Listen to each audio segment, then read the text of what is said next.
آپ کو غور سے سنیے گا آپ لوگ سب، پورے قرآن مجید میں سب سے لمبی آیت نہ توحید کے بارے میں ہے، نہ شرک کے بارے میں ہے، نہ نماز کے بارے میں ہے، نہ روزہ کے بارے میں ہے، نہ زکوٰۃ کے بارے میں ہے، نہ حج کے بارے میں ہے، نہ رفع یدین کے بارے میں ہے، نہ سینے پر ہاتھ باندھنے کے بارے میں. اس کے بارے میں تو قرآن کی آیت ہے ہی نہیں.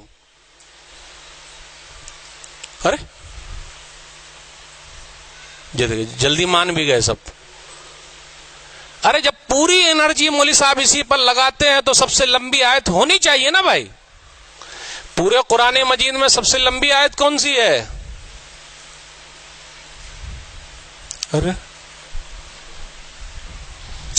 میری اردو بہت ہارڈ ہو گئی مولوی صاحب، نہیں سمجھ میں آ رہی بات.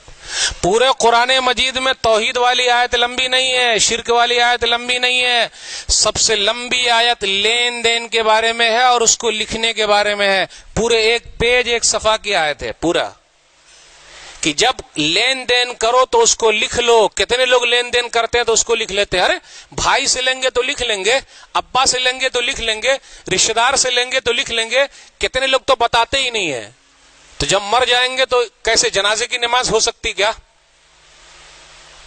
پورے قرآن مجید میں سب سے لمبی آیت ہے لکھنے کے بارے میں.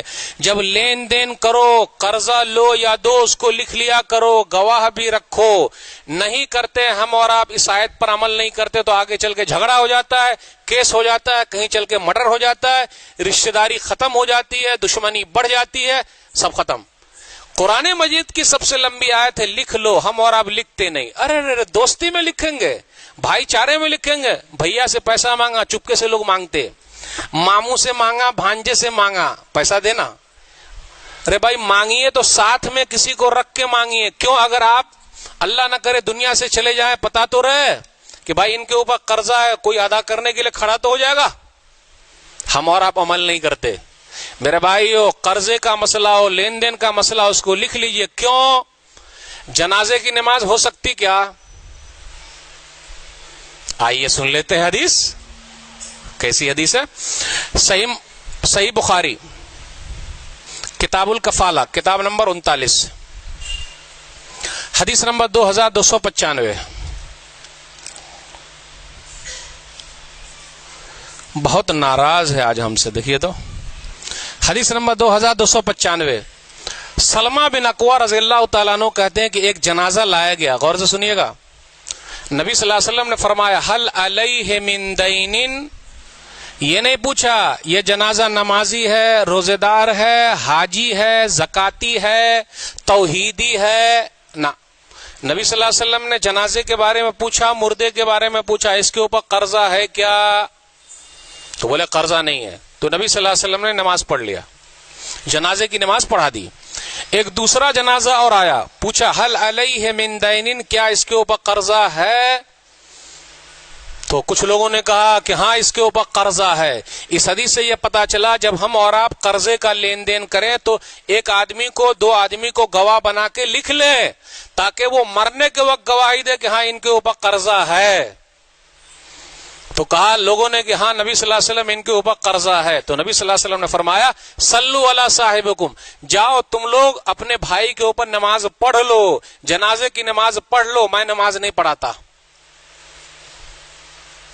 میں نماز نہیں پڑھاتا، اس کے اوپر قرضہ ہے. آج کل ہم اور آپ قرضہ لے رہے ہیں، کس کے لیے لے رہے ہیں؟ بٹوا کے لیے لے رہے ہیں، بہترین گھر بنانے کے لیے لے رہے ہیں. آئیے ایک اہم معاملہ سمجھا دوں. آئیے ایک اہم معاملہ سمجھا دوں، کتابوں کے ذریعے، واقعات کے ذریعے. ایک آدمی بھاگتا ہوا آیا، بولے 45 لاکھ. غور سے سنیے گا، 45 لاکھ. جنازہ تیار ہے، نماز ہو گئی ہے، دفن کرنا ہے. بولے 45 لاکھ. غور سے سنیے گا ذرا، 45 لاکھ. ایک بیٹا کھڑا ہوا، میں تو نہیں دے سکتا، میرے پاس کہاں ہے. دوسرا بیٹا کھڑا ہوا، میں تو نہیں دے سکتا، میرے پاس کہاں ہے. تیسرا بیٹا کھڑا ہوا، میں تو نہیں دے سکتا، میرے پاس کہاں ہے. بیٹی کو پتا چلا. ہم اور آپ بیٹی کے بارے میں کیا کہتے ہیں؟ یہ موٹا مال نہیں ہے، بیٹی ہی کام آتی ہے. یاد رکھیے گا غور سے، بیٹی کام آتی. بیٹی کو پتا چلا کہ بابا کی لاش کو ایک آدمی دفن نہیں ہونے دے رہا ہے. بولے نہیں. تو وہ بھاگتی ہوئی آئی اور 15 لاکھ کا زیور لے کے آ گئی. 15 لاکھ کا زیور لے کر آئی اور کہا اس آدمی سے کہ یہ 15 لاکھ کا زیور رکھ لیجئے, 15 لاکھ کا زیور رکھ لیجئے, اس کے بعد جتنا پیسہ باقی ہے 45 لاکھ میں پورا دے دوں گی, آپ رکھ لیجئے اور میرے ابا کو دفن ہونے دیجئے. غور سے سنیے گا اس کے بعد کیا ہوا. وہ آدمی پلٹی کھایا, بولے بھائیو سنو, 45 لاکھ لینا نہیں بلکہ میں 45 لاکھ اس مردے کو دینا چاہتا ہوں, میرے ذمہ ہے, میں اس کو دوں گا, لیکن میں دوں گا تو کس کو دوں گا. تینوں بیٹوں کی حالت کیا ہوئی ہوگی, تینوں بیٹوں کی حالت کیا ہوئی ہوگی. میں سمجھ گیا یہ آدمی دنیا سے جا رہا ہے, اس کا وارث ایک ہی ہے, وہ ہے اس کی بیٹی. میں اب 45 لاکھ اس بیٹی کو دینے والا ہوں. میرے بھائیو, بیٹیاں وہاں کام آتی ہے جہاں بیٹے بھی کام. اس سے یہ بھی پتا چلا قرض کے بارے میں صاف ستھرا رکھیے, بیٹے بھی ادا کرنے کو تیار نہیں ہے, کوئی نہیں کرتا. ایک صحابی کھڑے ہو گئے ابو قتادہ رضی اللہ تعالیٰ نے, اور کہا اسی کے اندر, علی دینہ یا رسول اللہ, اللہ کے رسول صلی اللہ علیہ وسلم اس آدمی کا قرض میں چکاؤں گا. اس کے بعد نبی صلی اللہ علیہ وسلم نے جنازے کی نماز پڑھ لی. میرے بھائیو, آج کل لوگ قرضہ بھی نہیں دیتے.